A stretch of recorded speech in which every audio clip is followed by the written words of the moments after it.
Matemática. Eje temático, geometría. A continuación veremos los paralelogramos. Un paralelogramo es un cuadrilátero que tiene dos pares de lados paralelos. Recuerden que un cuadrilátero es una figura geométrica que tiene cuatro lados, como por ejemplo el que está en la pantalla, aunque ese no es un paralelogramo, y que dos rectas son paralelas cuando no tienen un punto en común, es decir, no se intersectan, como por ejemplo esas dos rectas que están en la pantalla. Recuerden que las rectas son infinitas, entonces si nosotros alargáramos infinitamente esas dos rectas siempre seguirían en la misma dirección. ¿Por qué? Porque al no tener un punto común nunca se van a cruzar. Ahora veamos cuáles son los paralelogramos. El primero y el más conocido es el cuadrado. Todos sabemos lo que es un cuadrado, es un cuadrilátero cuyos cuatro lados miden lo mismo. Decimos que cada uno de esos lados vale A. Además sus cuatro ángulos son rectos, es decir, miden 90 grados. Y una característica particular del cuadrado es que sus diagonales miden lo mismo y además se cortan en ángulos de 90 grados. Otro paralelogramo es el rectángulo. Un rectángulo es un cuadrilátero cuyos lados opuestos miden lo mismo.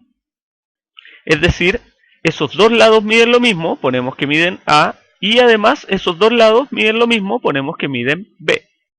Además sus cuatro ángulos son rectos, es decir, miden 90 grados. Y por último, sus diagonales, si las trazamos, miden lo mismo, aunque como ocurre en el cuadrado, aquí las diagonales no se cortan en ángulo recto. El cuadrado y el rectángulo son paralelogramos rectángulos porque tienen todos sus ángulos rectos. Veamos ahora paralelogramos no rectángulos. El primero es el rombo. ¿Cuál es la característica del rombo? Sus cuatro lados miden lo mismo, es decir, le llamamos A. Todos tienen la misma medida. Por lo tanto decimos que es como un cuadrado pero achatado. Además, una característica del rombo es que sus ángulos opuestos son iguales. Es decir, esos dos ángulos que acaban de aparecer miden lo mismo y además esos dos que acaban de aparecer, que tienen doble raya, miden lo mismo entre sí. Y la característica de sus diagonales del rombo es que se cortan en 90 grados. Y el último paralelogramo se denomina romboide, que es como un rectángulo achatado. Los lados opuestos del romboide miden lo mismo.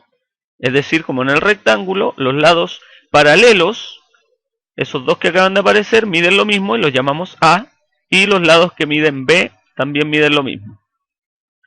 Este paralelogramo no tiene sus ángulos rectos, pero sí decimos también que sus ángulos opuestos son iguales. Es decir, esos dos que acaban de aparecer ahí miden lo mismo, y esos dos ángulos que acaban de aparecer miden lo mismo. Con respecto a sus diagonales no tiene grandes características, no se cortan en ángulo recto y no miden lo mismo. Ahora algunas características comunes de los cuatro paralelogramos que acabamos de ver. Todos son cuadriláteros, todos tienen cuatro lados. Sus lados opuestos son paralelos. Los lados que están uno al frente del otro son paralelos. El de arriba es paralelo con el de abajo y los que están a los costados son paralelos entre ellos. Con respecto a sus ángulos, en todos los paralelogramos se cumple que dos ángulos contiguos suman 180. Por ejemplo, esos dos que acabamos de marcar, o cualquiera de otros dos que estén uno al lado del otro, van a sumar 180 grados. Y con respecto a las diagonales en todos los paralelogramos, los cuatro que acabamos de nombrar, el cuadrado, el rectángulo, el rombo y el romboide, las diagonales se dimidian. ¿Qué significa que se dimidien? Que se cortan exactamente en la mitad.